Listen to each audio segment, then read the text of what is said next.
নমস্কার বন্ধুরা, বং daddy food চ্যানেলে সবাইকে অনেক স্বাগত। আজ আমি তৈরি করব লাউ শাকের চচ্চড়ি। এই রেসিপিটা কিন্তু মুখে অরুচি থাকলে খুব ভালো লাগে খেতে। এখন সিজন চেঞ্জের সময় অবশ্যই তোমরা এই রেসিপিটা একবার করে খেতে পারো, দারুণ লাগে খেতে। তাহলে চলো শুরু করি।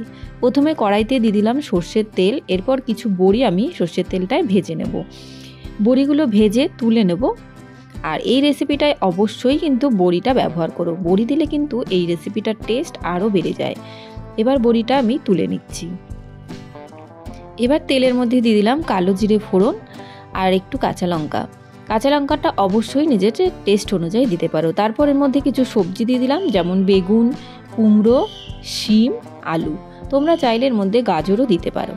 তারপর সামান্য একটু নুন আর একটু হলুদ দিয়ে সবজিটাকে ভালোভাবে মিশিয়ে নিয়ে আমি একটু ঢাকা দিয়ে রাখছি, আর গ্যাসের ফ্লেমটা একটু কমিয়ে।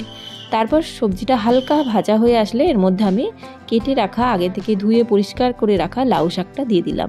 দিয়ে আবারও ভালোভাবে মিশিয়ে নিয়ে ঢাকা দিয়ে একটু রান্না করে নেব।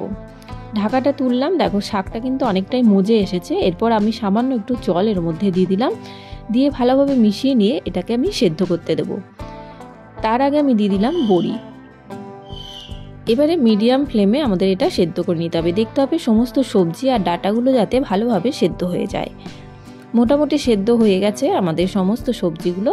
এরপর সামান্য একটু মিষ্টি দিচ্ছি আমি, যেহেতু শাক, একটু মিষ্টি দিলে কিন্তু টেস্টটা খুব ভালো আসে।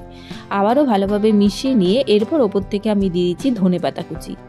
সমস্ত কিছু দিয়ে আবার একটু ঢাকা দিয়ে রাখলাম। আর যে জলটা ছিল ওটা অনেকটা টেনে এসেছে। এরপর ভালোভাবে মিশিয়ে নিয়ে আরও একটু জল ছিল সেটুকু টানিয়ে নিলেই তৈরি হয়ে গেল আমাদের লাউ শাকের এই চচ্চড়ির রেসিপি। এটা কিন্তু গরম ভাতের সাথেও ভালো লাগে আর শুধু শুধুও খেতে ভালো লাগে। তাহলে অবশ্যই কিন্তু এটা ট্রাই করো এবং কেমন লাগলো আমাকে অবশ্যই কমেন্ট বক্সে জানিও। তাহলে আজকের মতো এই পর্যন্তই।